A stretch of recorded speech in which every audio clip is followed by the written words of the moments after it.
pessoal, bom dia, boa tarde, boa noite, sejam bem-vindos a mais um vídeo para o Contos Anê e continuando mais um episódio das nossas séries de reagindo aos primeiros capítulos. Se você não viu, eu fiz reagindo aos primeiros capítulos das Super Agentes, do Mago Belo, da Filha do Conselho, eu fiz do Jimmy, do prólogo do 1 e do 2 por causa do lançamento do livro do 2. E agora eu vou fazer do Diário da Escrava Amada, que é Meu Amorzinho Minha Vida, vocês sabem, né? Que foi o livro que eu publiquei no Wattpad, no NIA, no Contos Anê Blog, e tá na Amazon agora, também tem a versão física, vou deixar a capa dele aqui, que foi o livro que eu publiquei em 2019. E eu não tinha feito ainda um reagindo ao primeiro capítulo, na verdade eu vou reagir aos dois primeiros capítulos do DA, e desculpa, eu não vou poder ir pro segundo capítulo, porque o segundo capítulo já começa o conteúdo erótico do livro e eu acho que eu não posso ler essas coisas no YouTube. Mas até o capítulo 1 eu posso, porque, né, são cenas que dá pra ir, né, não tem problema, não tem nada demais. Então, vamos lá. Vou dar um corte aqui e aí a gente começa, tá bom? Preparados? Preparados. Então, vamos começar pelo prólogo do livro. Esse prólogo, na verdade, eu escrevi depois, né, eu escrevi bem depois, acho que eu escrevi foi em 2017, que na verdade o livro por muito tempo ele ficou a partir do capítulo 1, que a gente vai ler mais pra frente. Eu botei o prólogo depois, porque teve muito leitor que insistiu, porque disseram que o contexto histórico não fazia sentido, só que na verdade quem leu o livro desde o começo e foi acompanhando sabe que na verdade algumas coisas do contexto histórico, como eu não tinha inventado tudo de uma vez, ele foi sendo desenvolvido pra frente. Mas aí eu resolvi transformar... Esse prólogo, na verdade, é uma parte do capítulo 27, que eu contei essa história no capítulo 27, aí eu transformei no prólogo depois e tirei do capítulo 27. Né, que no capítulo 27 a Kazuko acabava lendo ela acaba lendo um livro contando um pouco da história do mundo, e aí é que eu explico a história do mundo. Mas aí pro capítulo 27, né, eu entendi o povo reclamando, mas eu como leitor e muita gente que leu não viu problema nisso. Mas enfim, tem um prólogo aqui explicando o contexto histórico. Né, provavelmente alguém já reclamou desse prólogo na vida, mas é melhor que tenha um prólogo aqui, né? Então vamos lá. O prólogo é Tana, Serek e Ioma. Quase que eu falo séries. Pra quem não sabe, esses três nomes são os benditos dos anagramas do Einokusabi, tá? Que é Tana de Tanagurá, Serek, que é de Séries, que são as favelas de Séries, as Séries Área 9 de Midas, né, do Einokusabi, e Ioma, que é Amoi, ao contrário, né, que é o nome do mundo do Einokusabi. Então eu resolvi colocar, como eu disse, né, num fact muito antigo, que os nomes de lugares no DEA são homenagens a Einokusabi. Inclusive, o hotel que a Kazuko e o Makoto vão no aniversário de casamento, no aniversário de um ano de escrava dela, a.k.a. melhor capítulo, o nome do hotel é Midas Plaza. Né, eu botei também essa homenagenzinha. Então vamos lá. E também o contexto de época também, né, que também o pessoal encheu o saco no começo. Prólogo. Tana, Serek e Ioma. Antigo Japão, século 23. O mundo e sua população estão em constante mudança e evolução, mas em alguns momentos elas acontecem para pior, demonstrando que ainda há muita coisa a se transformar. O Japão já foi conhecido como um dos países mais conservadores por um lado e também mais liberais por outro. Porém, os anos e séculos passam, países mudam de nome e também de conceito. E na antiga região conhecida como Hokkaido, aí eu botei uma região que eu acho legal o nome, mas tanto faz a região. Na verdade, essa história tanto faz a região, sabe? Só coloquei porque teve gente que pediu mesmo. Na região conhecida como Hokkaido, existe a cidade de Ioma, que é uma junção de duas antigas cidades, Tana e Serek, que há cerca de 60 anos entraram em guerra, que ficou registrada nos livros de história como a Guerra do Minério. Eu tirei da minha cabeça essa guerra. Tana era conhecida por ser um grande polo tecnológico. Novos produtos e tecnologias eram criados e fabricados constantemente. Em poucos meses, um lançamento logo já era considerado obsoleto. Nada fora do normal na nossa sociedade, né? Atualmente, imagine no século 23. E esta demanda de produto requeria muita matéria-prima em estoque.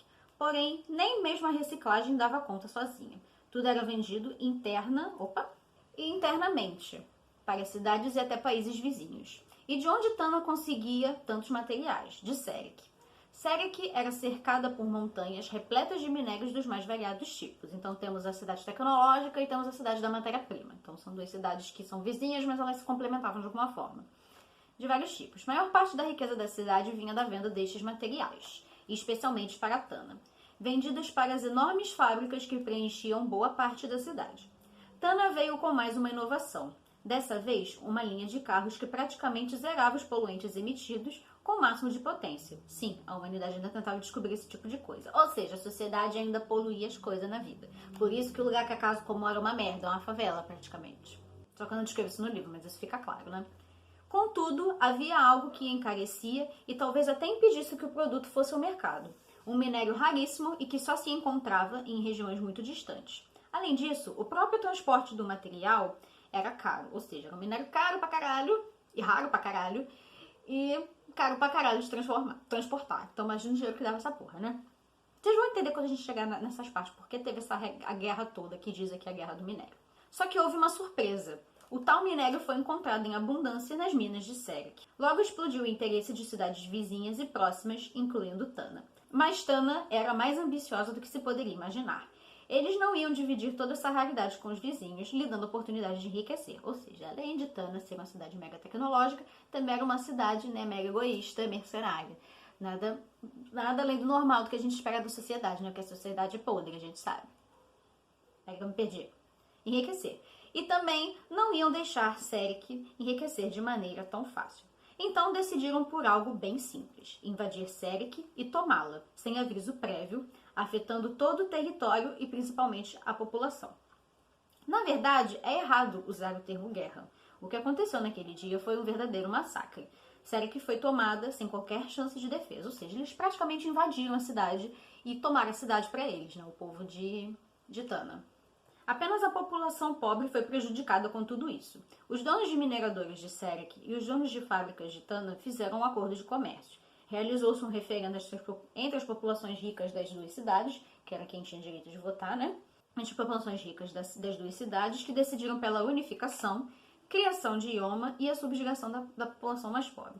Criaram a lei dos escravos para diminuir a prostituição na região, onde crianças entre 10 e 18 anos são vendidas como escravos sexuais para os ricos. Tudo para que eles tivessem prazer dentro de casa. Todos os ricos de Serek mudaram-se para a região que pertencia a Tana.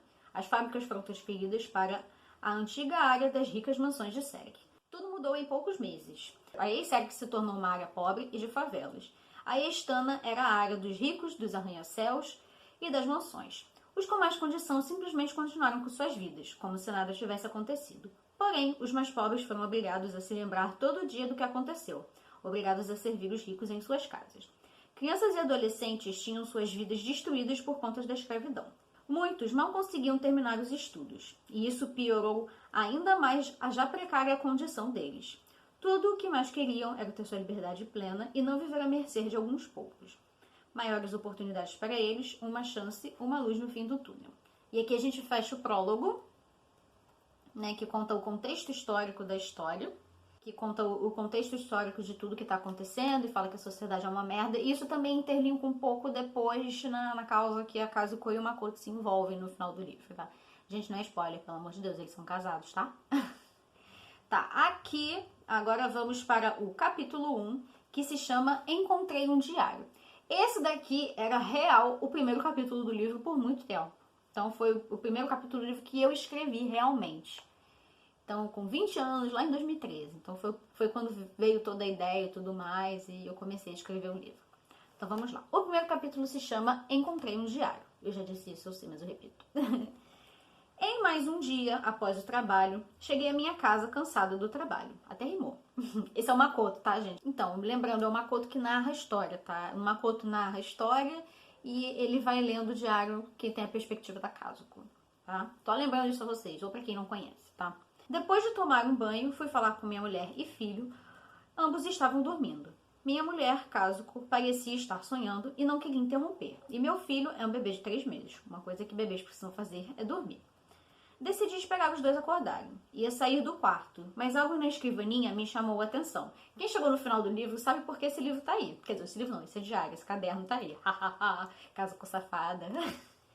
Aproximei-me para ver o que era. Era um caderno, que aparentava ser um pouco velho por estar surrado. Um pouco velho porque, né, a Kazuko levava ele pra tudo quanto é lugar, né? Quem lê o livro sabe que ela levava o caderno até pra praia. Levava o caderno pra praia, levava o caderno pra casa, andava com o caderno, chorava em cima do caderno. É óbvio que o caderno está surrado, minha filha. O caderno tem 5 anos, o caderno tá surrado. Zoeira, tá, gente? E esse aí era um caderno que aparentava ser um pouco censurrado. Ele estava com a capa para baixo. Virei-o e estava escrito O Diário da Escrava. Aqui, na verdade, eu mudei um detalhe porque aparecia já o Diário da Escrava Amada no começo. Que depois que ela, na verdade, na ideia original era Kazuko incluiu Amada também. Só que aí eu troquei, eu dei que a ideia do Amada era do Makoto. Então aqui tá só o Diário da Escrava, tá certo, tá? Provavelmente lá no NA, nas outras coisas, deve estar o Diário da Escrava Amada ainda, deve estar a versão antiga. Não tenho certeza. Porque eu não cheguei a alterar muita coisa.